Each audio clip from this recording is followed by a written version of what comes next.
the beautiful story of your Spirit working through your people as we look at some of the horrific things that your people do to each other, as we look at some of the craziness that we have brought into your church. God, we ask, Lord, that you would be the teacher, that you would help us sift through the stuff. And Lord, as a result of our looking at your working down through the ages, we would be stronger followers of you. So God, you tell us in your word that if two or more gathered in your name, you'll be there in our midst. Lord, we're gathering in your name. And we're asking, Lord, that you would take over this evening. In Jesus' name, amen. Okay, you got this book, right? Yes. We're not going to use it tonight at all. Just wanted you to have it. But realize, even though it says church history, to me that just sounds boring. It's not really a history book. I want you to think of this as a story book. We were out in Texas here with our two little grandsons, and we read them stories. And oh man, they are hooked on stories. They just want to be read stories. They want to read stories. They love stories. That's what's going to happen with this. This is not your typical history book. As many of you know already, back in the mid-90s, for whatever reason, as I was pastoring a church in Santa Fe, God put it on my heart to get into church history of all things. And I started studying history, church history, on top of the regular studies that I had there, and I got addicted to it. And it got kind of scary. I would find myself sometimes reading till 4 or 5 in the morning, sleeping a couple hours, and waiting till the next night so I could get alone and just read some more. And it was really like, kind of like encounters of the third kind, whatever it was. It was that type of thing. I just couldn't get enough of church history. It's like weird. And people would come around, what's wrong with you? Why are you reading this church history? I said, I don't know. I love it. I just love it. And I just started getting into church history. I was going to Bulgaria on a regular basis, and I would book flights and stop over at different places so I could study the local areas. I'd make certain I'd land in Zurich and spend a couple extra days in Zurich and study about Zwingli, or I'd go to Germany and study about Luther. And I had these opportunities, and it was like, this is amazing. I just couldn't get enough of it. And I got a phone call one day from my pastor at that time, was Skip Heitzig, and Skip just called me and said, I'm starting a school of ministry, and he said, I'd like you to teach. And I said, I'll do it. If you want me to do it, I'll do it. So I've got 2 classes for you to choose from. I've got everything covered but these 2, and I can't get anybody to cover either one of them. One is theology, and the other is... And I go, church history? I've been studying that for, I would love to do church history. You want to do church history? I do. And for the next 10 years, I taught a church history course at the School of Ministry, and it just took off. It was the most amazing thing for me to see what God was doing through the history of the church, and I kind of started becoming the Calvary Chapel church history guy. So when they would write books and it was about church history, I had a chance to read them before they went to publish, and they'd ask me about church history questions, which I didn't know, but I'd hurry up and study something, make it look like I knew what I was talking about. And then I got an offer at the Trinity Seminary here in town to teach in their PhD program, church history. So all of a sudden I was teaching these guys deep middle-aged church history stuff, and man, I was learning, and it was amazing, and I loved it. It was just, I loved it. I love church history. I love the Word of God way more, but I really love church history too. It's fun. And my goal here, our goal here, is that by April of 2016, you're going to be in love with church history. I've had the opportunity to teach right around 300, maybe 400 students church history so far. And it's been so fun because over the years, it's been 20 years, and I'll still run into them. And they'll come in and say, I was in your class in 1998, and we have a couple key words that you will know as we get through them, a few things that mark that you've been in one of our church history classes. And they'll say it, which I know then they're being serious. And they'll talk about how the understanding of the history of the church has helped them in witnessing to others for Christ. And when you meet a Methodist, you understand Methodism. When you meet an Episcopalian, you understand what that is. And you understand their beliefs, and it's not something that you slam, it's you understand it. When you meet a Presbyterian, you start talking about John Knox, my Presbyterian in the front row. You start talking about John Knox, and you can just talk about John Knox. And most Presbyterians don't know much about John Knox. And when they find out that you know about John Knox, how do you know about John Knox? And you continue on, and you start to share with them, if John Knox and Martin Luther and John Calvin and all these dudes were all in one room together at the same time, they would just be busy loving Jesus together. There was no division back there. Well, what happened? We're going to study how the denominations came about. We're going to look at the basis of our faith. As we look at Jesus and the apostles, we're going to bring it on up, and pretty soon we're going to get into the church at Rome, the Catholic Church. And we're going to realize that the Catholic Church, for more than half of its history, we all have that history. We're all part of that church. This is not going to be a Catholic slamming class. We're going to look at Catholicism and what it is, and see the good things that have come out of Catholicism. Then we're going to look at the Reformation, and things started getting kind of crazy. And we're going to see the difference between the Protestant Reformation, those who were protesting Catholicism, and then the Council of Trent, where the Catholic Church says, no, that the Senate will be here in Rome. And it went from the Catholic Church to the Roman Catholic Church, and the significance of that. But there are so many good doctrines that have their foundation in the Catholic Church. So we're not here to slam the Catholic Church. We're here to learn about the Catholic Church. And then there will be some things that we'll say, whoa, that wasn't right. And we're going to see things wrong in Protestantism. We're going to see things wrong in Catholicism. We're just going to, this is what it is. And that's what we're going to do. So we're going to just go through it. It's going to be a story, but it's a true story. It's our story. It's about our past. It's about our world. It's your story, whether you're a Christian or not, because Christianity has really shaped the Western world over the past 1,000 years. Our language, our music, our art, our family life, the law, the shape of our society, the very way our mind thinks has been based on Christianity principles down through century after century after century after century. It's a story of how we came to be who we are. Now, about 2,000 years ago, a man appeared in the Roman province of Judea. He claimed to be a teacher sent from God, and many Jews left their homes, their jobs. They followed him. Could this be the Messiah? They said. He was executed by the Roman government. The Romans killed him. His followers dispersed. Anybody know who that is? No, it wasn't Jesus. It was a guy named Theudas. A guy named Theudas. You see, there were a lot of people claiming to be the Messiah 2,000 years ago. That's the story of a guy named Theudas. And there were many other messiahs, hundreds of messiahs in Jesus' day. Jesus was one of many people who were on the scene over a 200-year period. But what is interesting, Jesus makes the distinction from all these other messiahs, and most of these messiahs ended with a very horrific death by the hands of the Romans. The difference with Jesus is one thing, one word: the resurrection.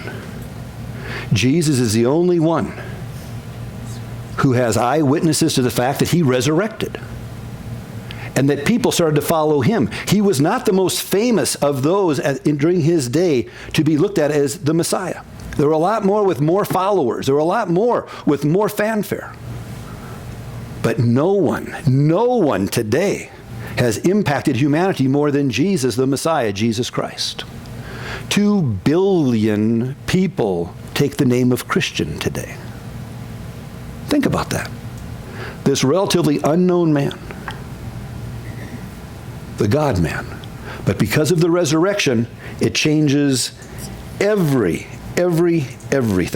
The most famous person to have ever lived.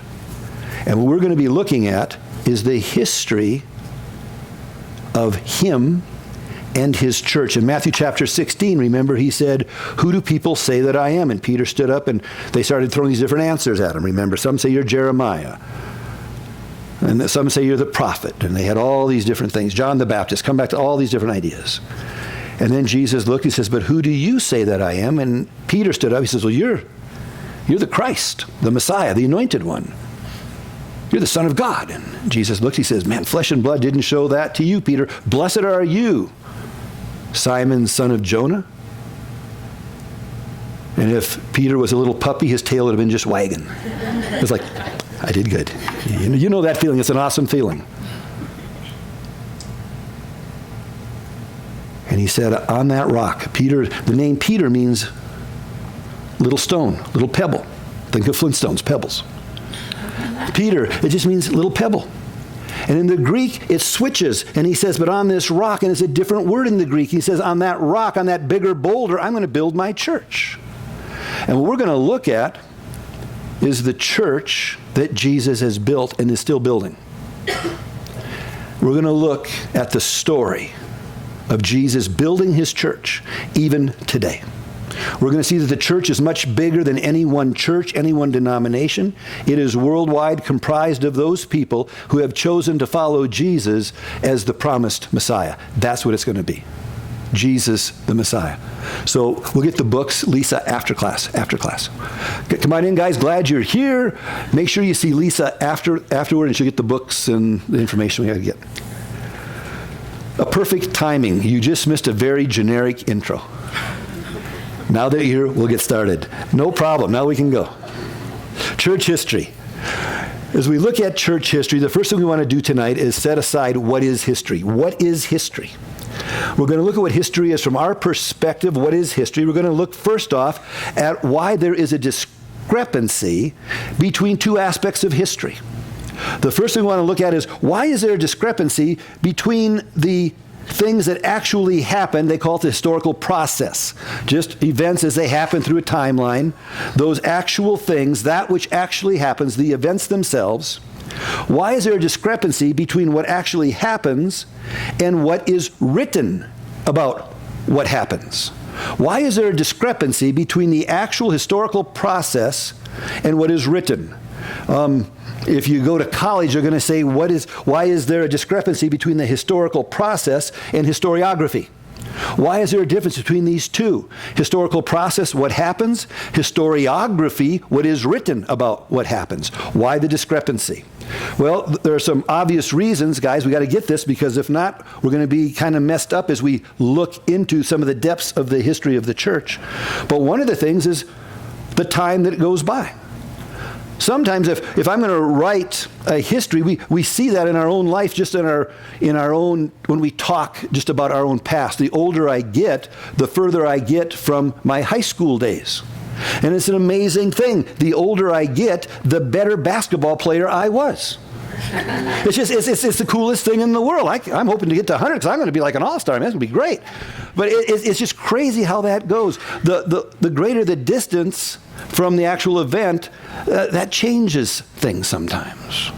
So there's that time distance, And sometimes the historical process, there's only a little bit of evidence from what actually happened.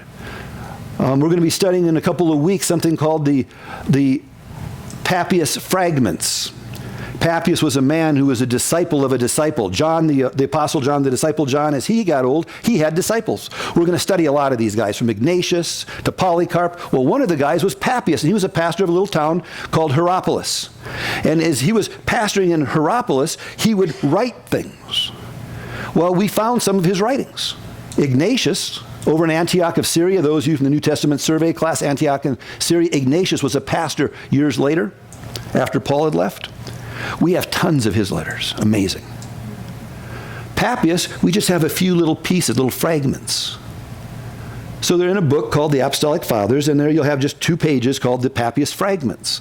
But in these fragments from Papias, it's interesting because part of the fragments that we read, it says there that Papias is writing, he says, John, when he was discipling me, told our group that the Gospel of Mark was written by John Mark as the events were dictated to him by Peter. So now we've got a fragment that gives us just a little bit of information about where the Gospel of Mark came from. Those of you that are in the New Testament survey, and next week you're going to be reading all about that, and we're going to throw in the Papias fragments, and now that you got church history, they're going to go like, that's going to be pretty cool, actually. But fragments. Sometimes we just have little pieces of information. So what actually happened and what is written, it might be close, it might just get a little bit of it, not the whole picture. So it's important when you're reading about history that we don't base our assumptions on just a little fragment and then start adding to it. What the fragment says has been documented, it's been verified way back by writers 1900 years ago. but don't build to it just from the fragments. So that can cause some discrepancy. It's not always reliable. There are primary sources and secondary sources. Primary sources are the actual event. And if someone is there writing about the actual event, there's a primary source. A secondary source is when somebody else is writing about something that's happened maybe 100 years ago from their research. Obviously, the problem with the secondary source is the bias of the writer. So if I'm doing research and I'm checking things out, but I have a certain point I want to make, my bias is going to change the way I write. So when you're reading other works, and you will, some of you are going to get into church history in a way that is going to blow your mind, and you're going to become addicted. One of my students went on to write a bunch of church history books. It's really cool. He just flat out got addicted. It can happen. It can happen to you. It's the most amazing thing. It's just, it lights you. It's pretty good. It's pretty good. But the problem is if I write about a certain event that I've researched, my bias will show up. As we get into the Reformation, we're going to come across a Roman Catholic, not at this time, just a Catholic priest out of France. And during the Renaissance, not the Renaissance movement, but just the upheaval within the church, he's going to leave and run to Germany, but on the way to Germany, he's going to swing through Switzerland, because that's right on the route, and he's going to end up in Geneva for a while. And as time goes on, this man is going to actually start a whole other movement. He's going to actually leave the church and start his own little Protestant protesting movement. His name is John Calvin. And he takes a very strong stance in the favor of the Protestant movement. I read a book years ago, and it caught my eye. I was in a bookstore, and it talked about John Calvin, and it showed that proof that he had never left the Catholic Church. And I'm like, what? Serious? He was the founder. He was the first person to write the Institutes of the Christian Religion, the Protestant book of theology, 800 and some pages long, this big old thick monster book, and he's like Joe Protestant. He never left the Catholic Church. And I started reading it, and I go, well, that's interesting. Well, look at that. That's an interesting conclusion. Who wrote this? And I looked, and I go, oh, it was written by Bishop so-and-so of the Catholic Church. So his bias is there. So whenever you're reading a history book, look who the author is. The author of this book died here a few years ago, one of my favorite men. He was the doctor of church history. He was the dean over the church history department in Denver Seminary. And that's who the author of this is. So he's going to be a seminarian, but he writes not like a seminarian. He writes like People magazine. It's really easy reading, fun reading. You're going to laugh a lot. You're going to shudder at some of the things you're going to read. By all means, with computers, go check it out and make sure it's real. When in doubt, do some research. And I found nothing but pretty straightforward story in this book. It's a pretty stinking good book. Secondary source. The problem with secondary sources, you got to look and see what is the bias of the author. So always look to see who the author is so you know where he's coming from. The primary source, when we see something that was right there at the time, here is this document. Obviously, this is an original document. Here it is, a primary source. That can lead to discrepancy between the historical process and historiography. One of the most famous examples is something called the donation of Constantine. We'll be studying Constantine down the way. Constantine, as you know, is that Roman emperor who brought Christianity into the forefront when he defeated Galerius there at the Milvian Bridge. One of the key words for anybody who ever takes a church history course with me, the Milvian Bridge in Rome. You'll see why in a while. But Constantine, the donation of Constantine, was a document that the papacy used to justify and to point and say, this is why the papal land of Italy belongs to the church, because Constantine gave it to us when he became emperor of the Roman Empire and came to Rome from Great Britain after the victory. He gave it to us. The reason he gave it to us is because he had gratitude for Pope Sylvester I, who was the pope at that time.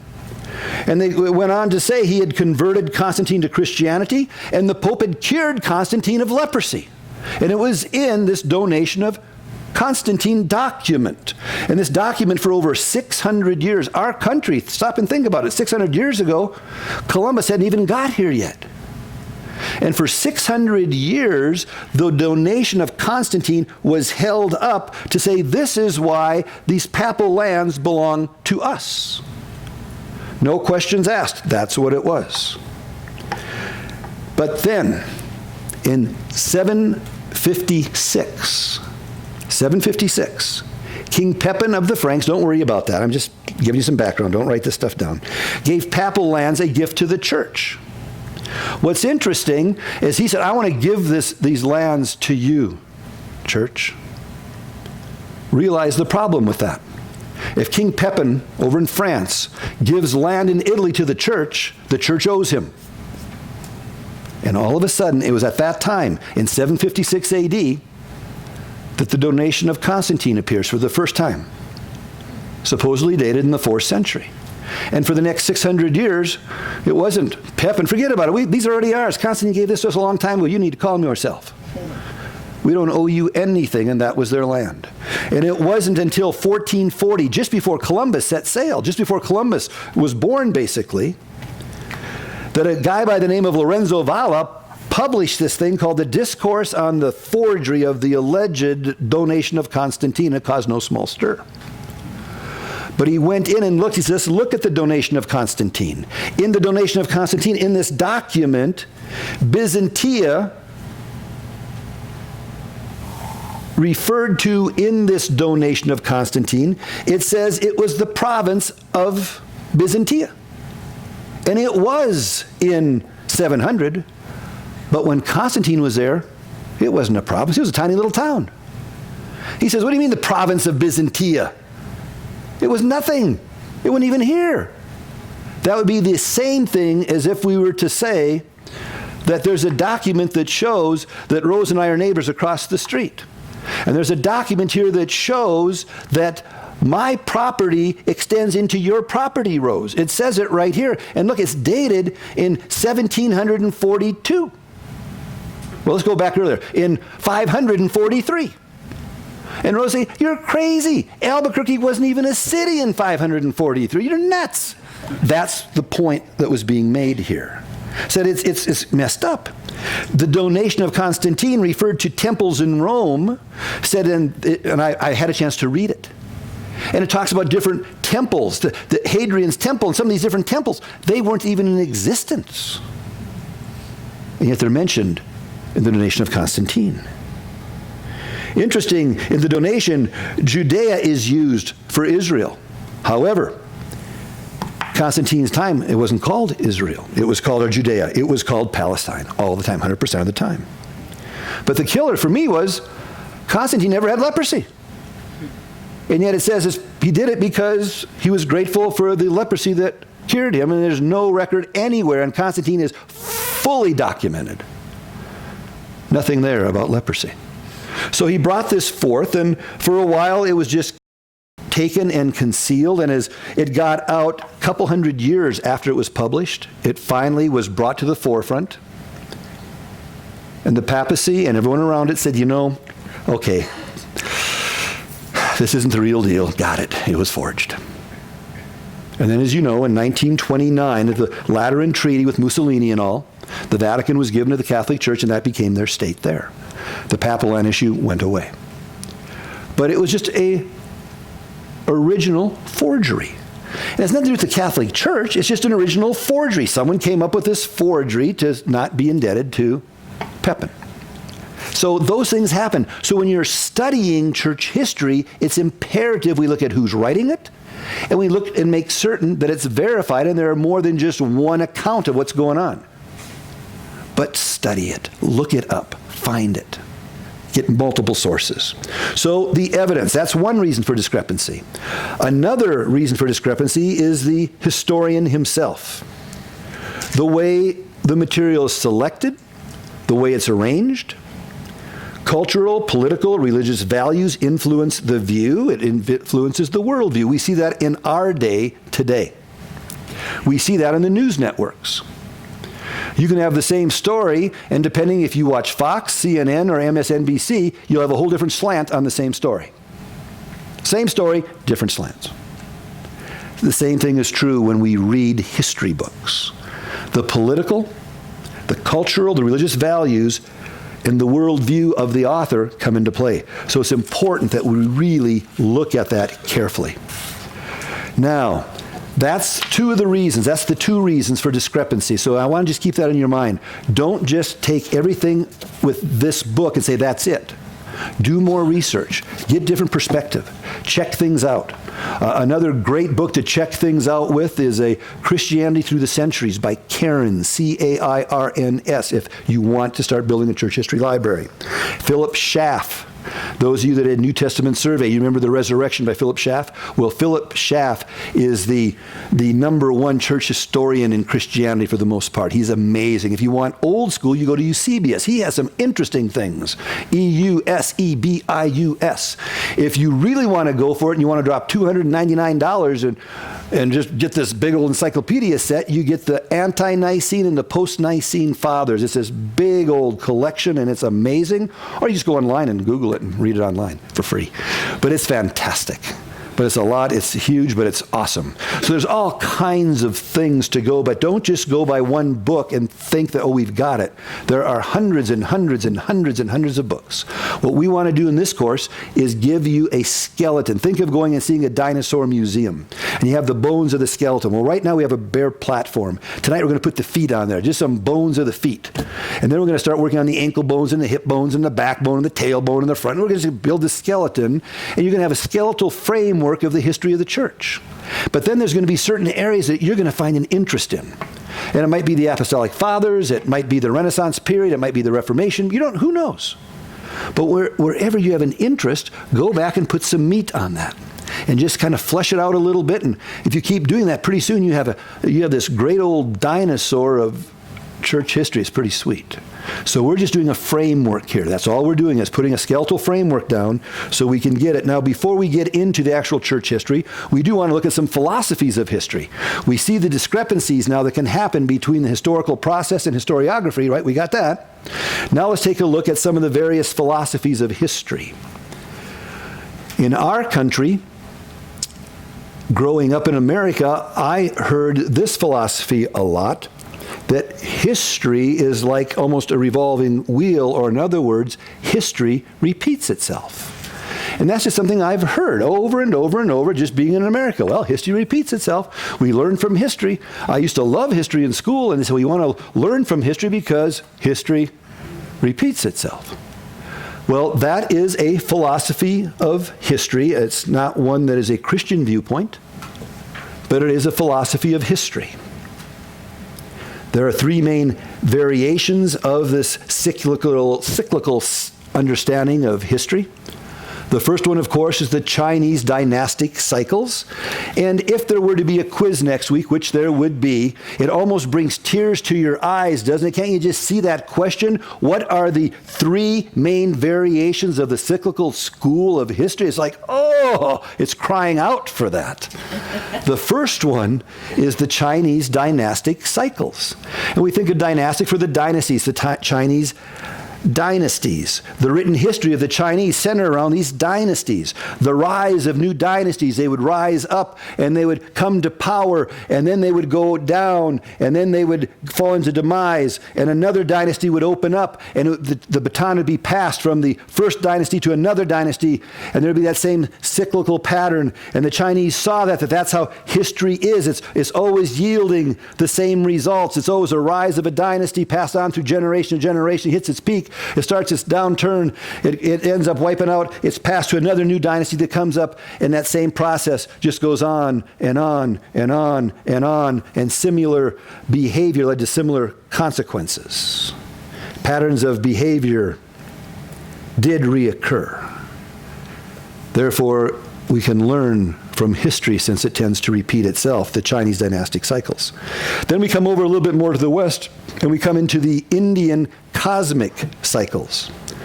The Puranas, not the fish, written by the Brahmins, not the bulls, about 1,000 years after Christ. The Purana, this writing, this understanding, written by these religious people known as the Brahmins, they came up with this whole concept that the universe is passing through this huge cycle, a big old cycle. And the cycle consists of 4 different ages. The first age, and that's number 2, is the Indian cosmic cycles. But in the Indian cosmic cycles, as the universe is passing through this huge cycle and all, the cycle consists of these 4 ages.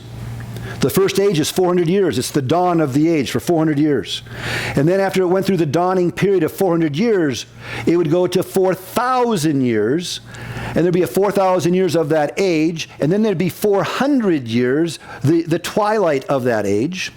And then there'd be a new dawning of an age for not 400 years, but 300 years. And then the age for 3,000 years, and then the twilight for 300 years. And then a new age of 200 years, and then 2,000 years of the age, and then 200 years of the twilight, and then a new age of 100 years of the dawn, and then the 1,000 years, and then the 100-year twilight. Remember the song, this is the dawning of the age of, it's part of the Indian cosmic cycles. That's what it was about. So it's the Indian cosmic cycles, 400, 4,400, 300, 3,300, 200, 2,200, 100, 1,100. And then the Indian cosmic cycle taught that at this fourth age, each age got less and less and less with longevity of life, morality, happiness. It just kept getting worse and worse and worse. The fourth age of 100 years, 1,000 years, 100 years, a time of decadence. At the end of the cycle, the universe dissolves into chaos, and it just all goes away, and it starts all over with another 400, 4,400. And what happens to us? It's where the doctrine of reincarnation came about. We just kept going through the cycles. And you might go through as an ant, you might go through as a cow, you might go through whatever, but and we still see those, we hear that phrase talked about flippantly in America. In my next life, I'm going to come back as a. That's Indian cosmic cycle mindset. That's all that is. The process is endless. It keeps going on. Everything repeats itself over and over and over. The problem is human activity is really futile. What's the point? I had a bad time this time, but I'll be dead soon. I'll come back and try it again. So just calm yourself, because it's just a cycle we're going through. Cosmic cycles, the Indian cosmic cycles, breed passivity. So if I'm living in a overpopulated part of town in a hut, there is no gumption to get up and get out. Just hang in there. This life's over soon, and come back and try it again. It breeds passivity.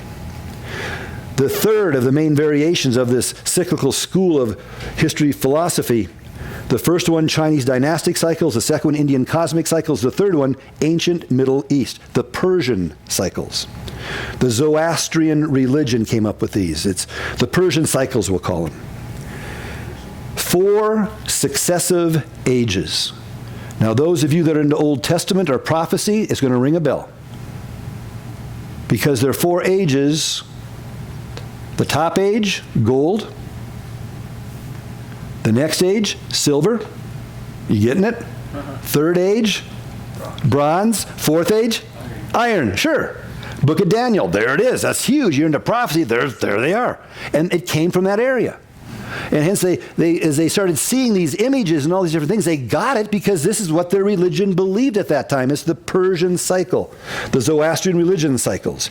Each age, the gold age, going down a little bit to the silver age, going down a little bit to the bronze age, going down a little bit to the iron age. There was a belief that the history was on a downward course, and there was no new repetitive cycles in the Persian cycle. End time was eventually going to happen, and once that happened, that's it. It's all done. Over. End of story. So as we look at the Chinese dynastic cycle, it just keeps going. As we look at the Indian cosmic cycle, it just keeps going down, and then it starts all over, so you're just kind of trapped in this never-ending loop. As we look at the Zoroastrian cycle, it's going down, and it's just going to keep getting worse, then you die, and that's it. So we look at all of those, and it's like, oh man, the cyclical theory was widely spread throughout the ancient world. Bottom line was history is declining from a better time. The cosmos is going to be destroyed with nothing better, and any ruling dynasty, any ruling society is going to get wiped out no matter what anyway.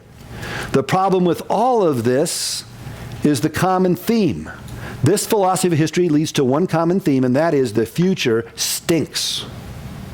This is all going nowhere. The future is really dark. Augustine, We're going to study a lot about Augustine, and he's one of the rare men in history who has a tremendous effect on the Catholic Church and a tremendous effect on the Protestant Church. Both churches look with favor to Augustine. Well, Augustine says this: the Christian faith could have nothing to do with the belief that the same ages and the same temporal events reoccur in rotation. He says the Christian faith can't touch that. That is the craziest thing in the world. That's not for a Christian. History repeating itself, that is not a Christian understanding of how God works.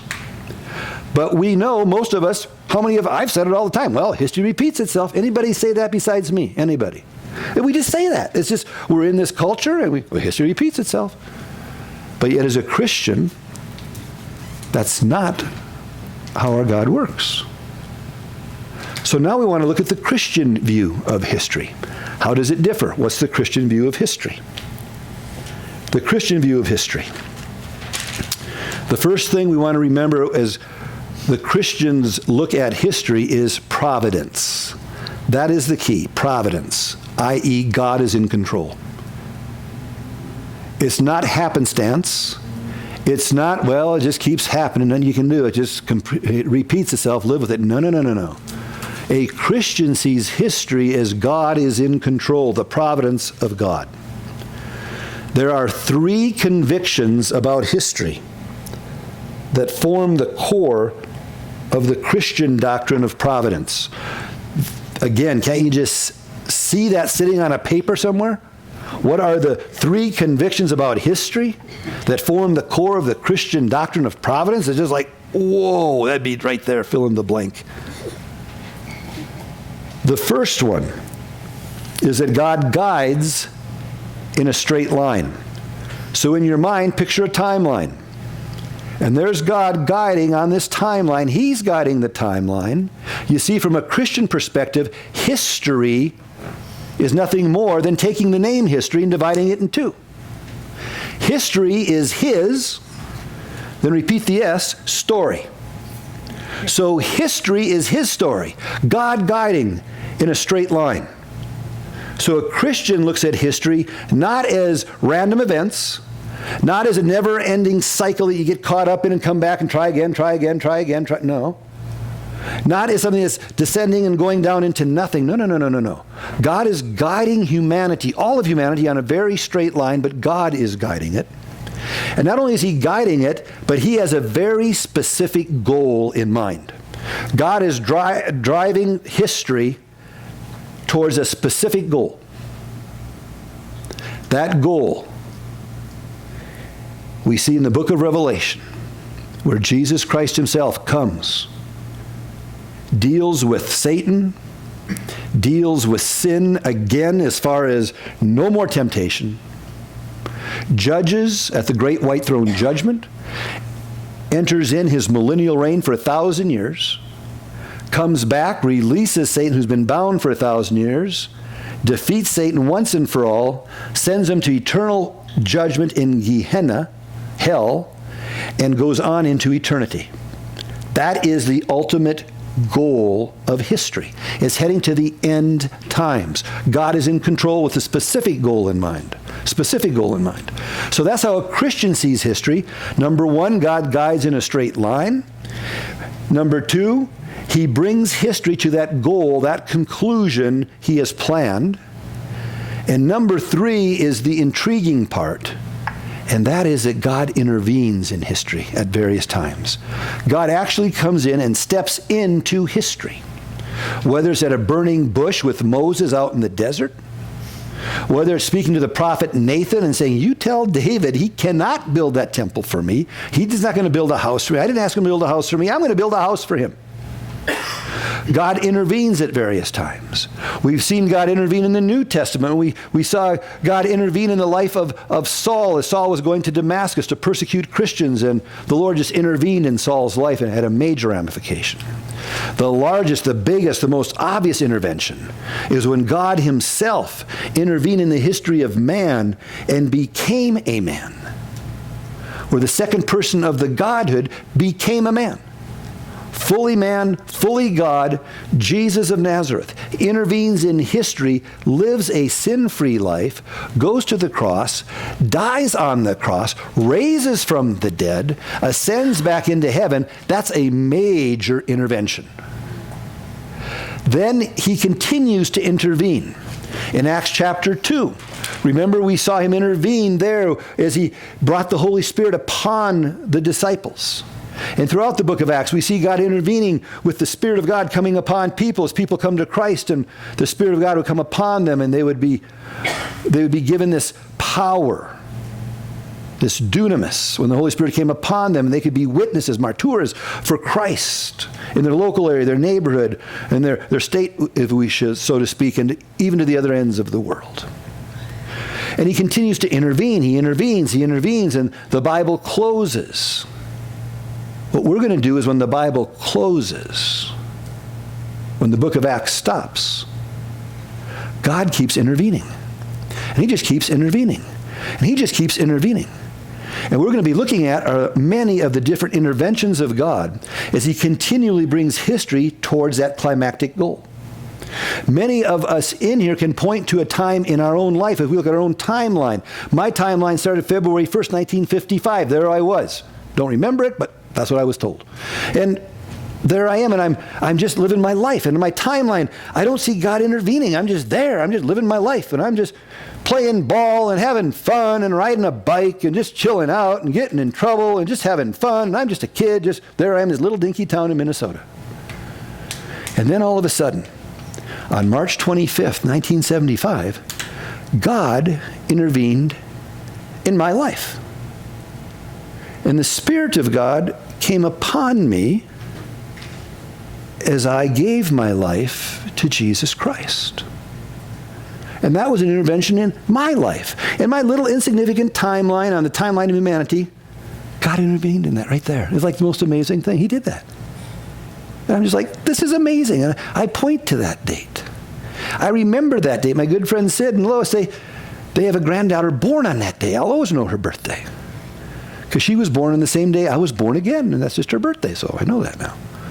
But we know that date when God intervened in our life.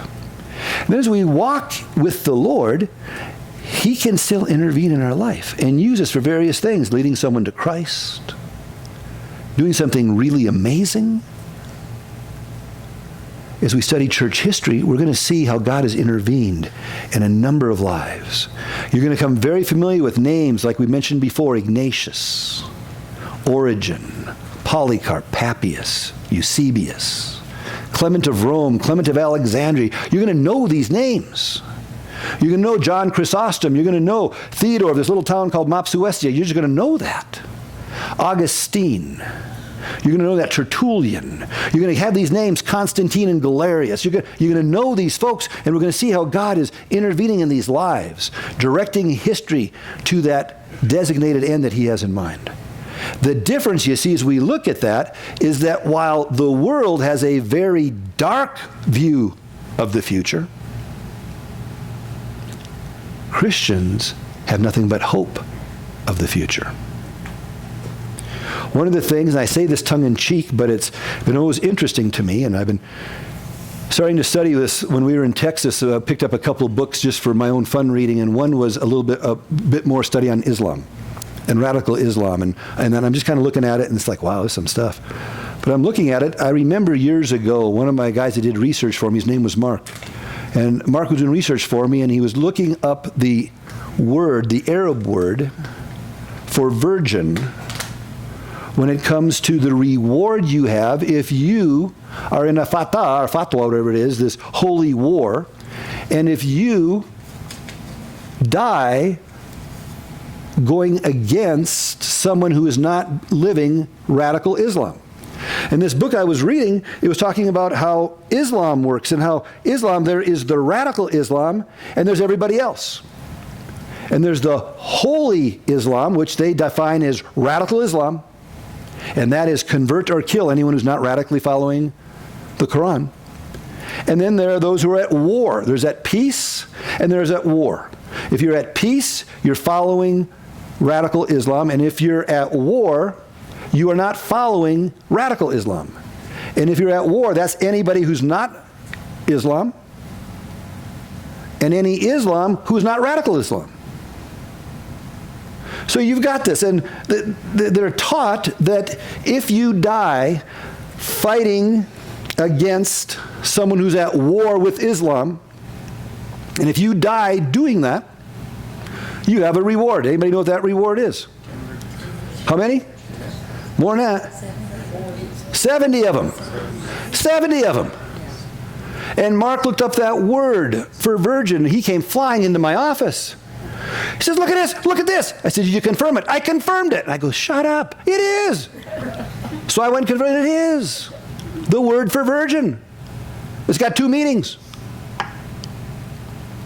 I don't believe it in the first place. I think it's a lie from Satan. I mean, if you kill somebody, you're going to get 70 virgins in the afterlife? Really? Come on. But okay. But the other word, it can be translated out virgin or kumquat. And I said, shut up, kumquat. Look it up. And I said, it's not going to happen, but could you imagine if it did happen? And boom, and you go, okay, I made it. And they say, here you go. What's that? Well, that's your kumquats. But I mean, the future, apart from Christ, is really not very good. At best, you're locked into cycles. At best. We look at Buddhism. In Santa Fe, I had an opportunity to lead a couple of Buddhists to Christ. Jim Benjamin and his wife. And they lived a wonderful life, at peace with everything. I went to school of ministry, or I taught in school of ministry. One of my students was a newly converted Buddhist. He was always barefoot. I ran into him now 20 years later. He's a believer for 20 years. I ran into him at a funeral. And now he's old. Big, tall dude. Born-again believer. He's still barefoot. And I said, what do you? I said, I like it. So he's just a barefoot Christian. He was a barefoot Buddhist forever, and now he's a barefoot Christian. And he's just barefooted. That's just what he is. But with Jim Benjamin, he was just the softest spoken, big dude, nice guy, very active Buddhist, at one with anything and everything, peaceful, big, nice dude. And he drifted in the church one day. I don't even know how he got there. I don't know if someone invited him or what. He said, can I talk to you about some stuff? We started talking, and he was just challenging me on all kinds of stuff. I don't know what to tell him. So all I could tell him was about Jesus. I just told him about Jesus. That's it. I'm not going to go study Buddhism and figure out what. I'm not going to forget it. I don't got time for that. Ain't nobody got time for that. So I just told him about Jesus over and over. And he kept coming back to tell him about Jesus. Kept telling him about Jesus. And it was about a year into this. He kept showing up. And just there, and I got that Buddhist is back again. And he just kept coming. And then one day he just came in. He says, I'm ready to convert to Christianity. I said, really? Why? He said, I've been looking at everything you've been telling me. I've been reading the Bible, and I've got hope for the future. I've got a hope. There's hope here. I see a lot of love and a lot of hope. I want that. I know I'm a sinner. I need some help. So he gave his life to Christ, and about 3 years later, so did his wife. So, Buddhism, Hinduism, Islam, atheism, forget about it. Man, talk about a dark future. The best you got if you're an atheist is right now. This is it. Can you imagine? This is it. See what the stock market did today? Can you imagine? This is it. This is as good as it gets. It's not very good. Those of you in the stocks that dropped 4,552 points today. I'm just kidding, but wouldn't that be a bummer? But you know, I'm just saying, could you imagine? But if this is the best you got, this isn't much. But Christianity says, no. Once you give your life to Christ, this is the worst you'll ever have. It gets nothing but better. And those of you that are believers, you know, this is pretty stinking good right now. And it's going to get better. Oh, it's going to get way better. So history from a Christian perspective is like awesome. Confidence in the future is a characteristic of Christian attitude. Connie and I were looking at a book this evening, just briefly. It's called When Nations Die. And in this book, by his author's name is Black, he looks at major civilizations and cultures throughout history. The big ones, the Egyptians, the Mesopotamians, the Babylonians, the Romans, the Soviets, the big ones. the big major powers of the world. And he found 10 characteristics of each empire that started to come forward as that empire started to crumble within. Because all the empires typically go down from within. There's a few exceptions, most of them do. But as he goes through, he looks at some of the trademarks of an empire going downhill. Now, for a non-Christian to read that book, oh man, it's not good, because he talks about, we looked at them tonight, and I'm here to tell you our country's got all of them. He said one of the last steps is anarchy starts within the nation, and you see it, it says in there, by officials and peace officers being assassinated. And we're watching the news. It's like, oh man. Talked about an emphasis on materialism, an increase of immorality. And it lists all these things, and every one of them is us. And I'm listening to the news and reading that and saying, if I'm not a Christian, I am depressed. No wonder people are taking Prozac and all the stuff. No wonder our young people are trying to just escape by taking whatever they can take.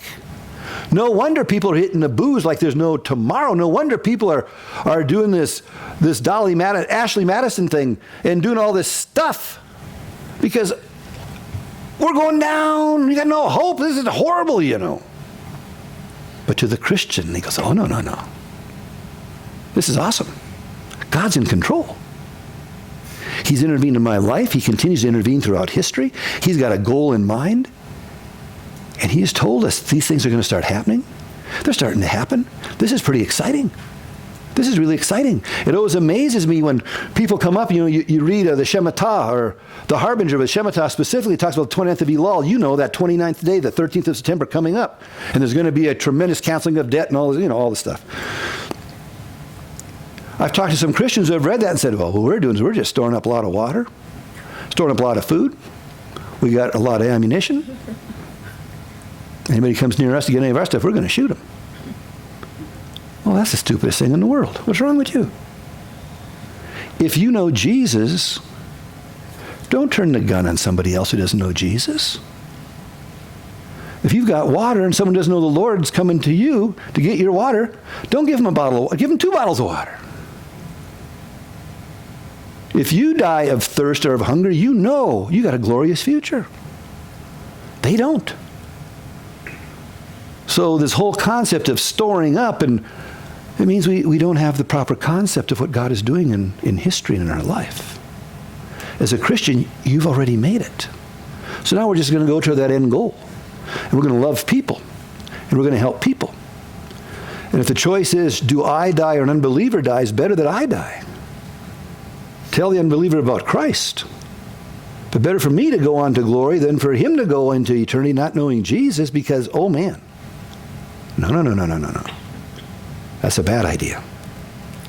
Confidence in the future, a characteristic of Christian attitude. I wrote this as a summation, looking at the history of the church in this class. We're going to look at some of the people God used as he intervenes in history, some of the main events that occurred that stand out in the history of the church. We realize that history does not repeat itself, but that God guides in a straight line with his final goal, the rapture, the tribulation, the millennial reign, and eternity. And that's what we'll be looking at. So this is just an intro to history tonight. I mean, it's an intro. We haven't read the book yet, so we can't really do much. So now we got the book. Read this thing with a lot of, have fun reading it. Think of it like you're just reading a fun novel. It is so cool. It's just a fun book. Now, for next week, what we're going to do is we're going to ask that you read just, not a lot, just up through page 25. That's all. 25 pages. Those of you at the New Testament survey class tonight, you know what your homework was. Those of you that took that class, you know what the homework was. You had homework sheets. You had 5-page papers on resurrection to read and write papers about. You had all that reading to do. You had all those memorization of Greek words and key words. And you remember that, right? Yeah. What's the key word for Matthew? Anybody know? Kingdom. Anybody? Greek words, basilia? Nice. How many discourses did Jesus have in there? 5. See, they did learn it. See, guys, those of you who are taking, they learned it. So just memorize. They got it. They got it. Check this out. Kingdom parables. What chapter of Matthew? 13. See, check that out. See, you can do it. You can do it. So just those of you that are taking that, you can do it. This class, you know what your homework is? Read the first 25 pages of the book. And be ready for a quiz on the notes tonight and on the book. That's it. Yeah, Dina. Where you were going over the Providence convictions, number 2, I missed that.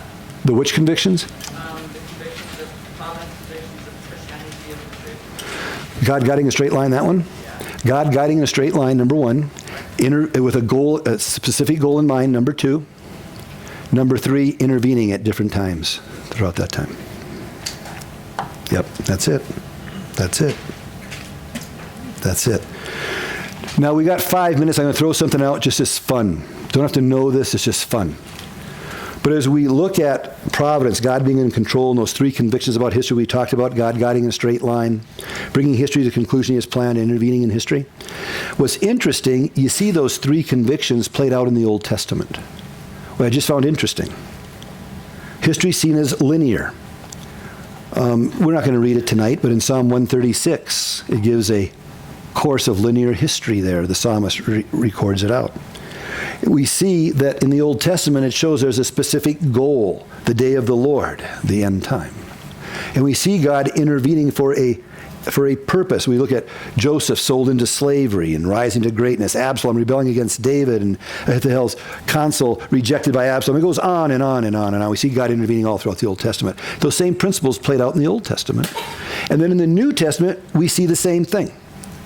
We saw in Hebrews, on our Sunday morning study, Hebrews chapter 1, remember 1 and 2 a couple of weeks ago, where history there is seen as linear, where he says God in times past spoke to us through the prophets, our fathers, remember? But now in these days has spoken to us through the Son. There's the linear history laid out. History towards a goal, Matthew 25, the Olivet Discourse, Jesus, the end times, and God intervening. In 2 Corinthians, it talks about God through Christ. In 2 Corinthians 5:20, it talks about God through us, God intervening in history and also intervening through us into the lives of others. It's been said it's an amazing thing that the God of the universe, the creator of all things, has decided that he would come and live in us when we place our faith in Christ. It's an amazing thing.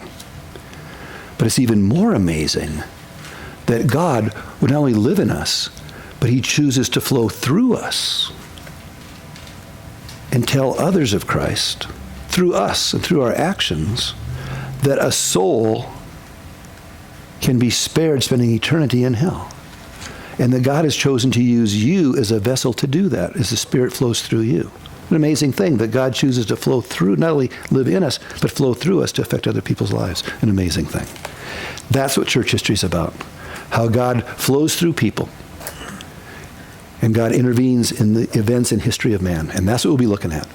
So in the next 2 chapters that you're going to read, these 25 pages, it's going to be setting a basis for the church.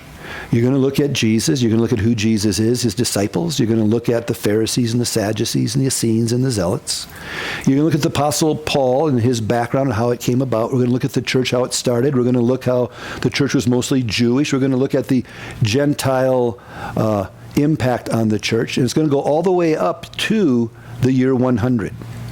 So you're going to be looking at history of the church from about the first 100 years, I guess. So that's what we'll be looking at for next week. So next week, the quiz, when you come in, we go into the fellowship hall. Just sit at the tables there. I'm going to hand out quizzes to everybody. And you'll just take the quiz. We'll correct the quiz. We'll be back in here at 8 o'clock. We'll have a 1-hour lecture on it, discuss questions, whatever, and we go forward. And that's how it'll be going. Now, you notice that if you look at the price of the book on the back, you paid $40, and that's not the price of the book. There's a reason. There's another book coming.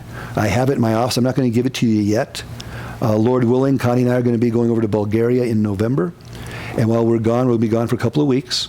And during that time, you're going to be reading a book called Fox's Book of Martyrs. And then there'll be a paper that I'll explain how I want that paper written at that time. But I've got Fox's Book of Martyrs for all of you as well. And that's